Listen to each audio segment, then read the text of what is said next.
Le Conseil des ministres donc s'est tenu ce jour 22 juillet 2021 sous la présidence de son Excellence M. Roch-Marc Christian Kaboré, président du FASO. La réunion a démarré à 9h et s'est achevée à 11h45. Et le Conseil a donc délibéré sur les dossiers inscrits à son ordre du jour, entendu des communications orales, procédé à des nominations et autorisé donc des missions à l'étranger. Au titre des délibérations et au titre donc de la présidence du FASO, pour le compte du ministre d'État, ministre de la Réconciliation nationale et de la cohésion sociale, le Conseil a examiné donc le rapport général du Haut Conseil de la Réconciliation et de l'Unité nationale, le HCRUN, après 5 ans de travail. Depuis 2016, donc, le HCRUN s'est attelé à ses missions. On se souviendra donc que le HCRUN a été créé par une loi du 6 novembre 2015 pour un mandat de 5 ans et a été installé donc le 22 mars 2016. Ce rapport examiné fait le point des résultats donc obtenus par l'HCRUN, fait le point aussi de l'ensemble du travail abattu, et ce rapport également indique les questions qui sont restées naturellement sans solution donc en l'état. Le Conseil donc a à l'occasion donc félicité le HCRUN pour ce travail abattu, les membres du HCRUN et son président. Au titre du ministère de l'Administration territoriale et de la décentralisation, le Conseil a adopté donc un décret portant nomination des membres de la CENI, la Commission électorale nationale indépendante, et cela à la faveur du remplacement du représentant de la Fédération des associations islamiques du Burkina.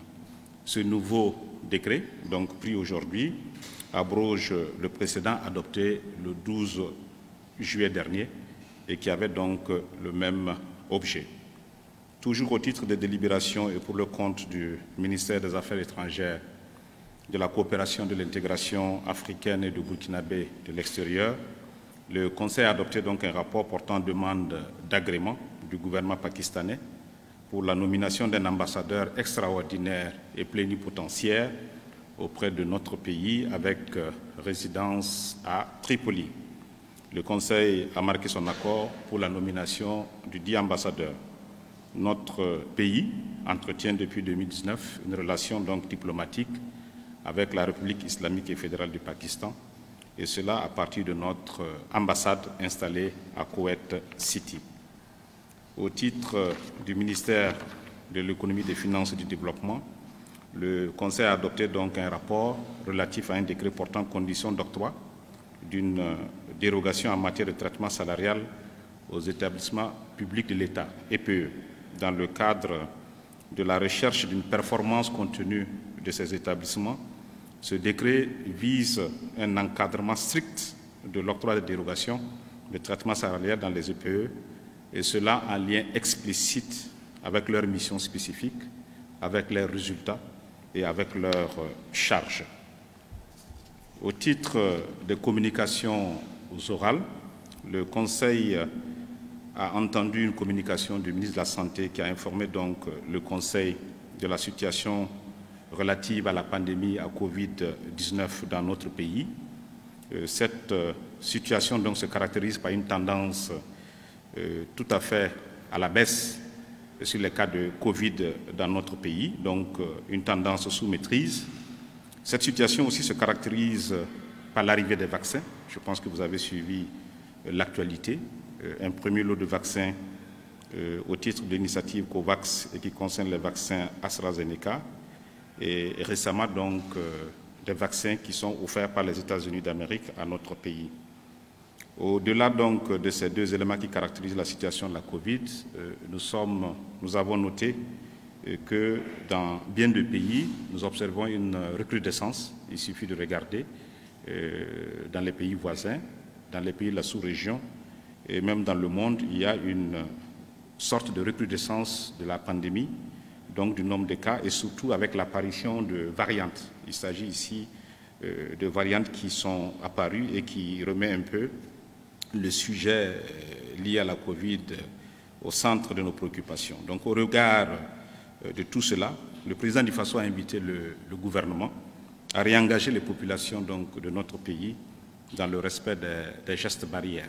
Je pense qu'il faut qu'on continue de respecter ces gestes barrières qui demeurent en tout cas un des moyens les plus efficaces.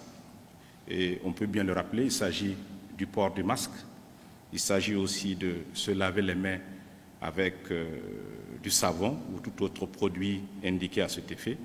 Il s'agit aussi naturellement de faire en sorte que les distanciations physiques puissent être respectées, et surtout quand nous sommes en groupe.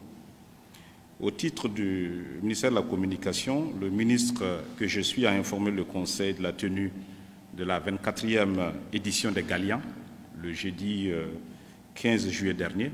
Les Galians, c'est cette activité annuelle qui consacre donc l'essentiel de son activité à la sélection de meilleures œuvres journalistiques et à primer donc les journalistes. Au terme donc de cette 24e édition donc tenue à Ouagadougou le jeudi 15 juillet dernier, 20 lauréats au palmarès officiel et 13 prix spéciaux donc ont été enregistrés, récompensant ainsi les journalistes. Le Conseil a félicité les lauréats et a encouragé donc l'ensemble de la famille de la presse à la recherche de l'excellence.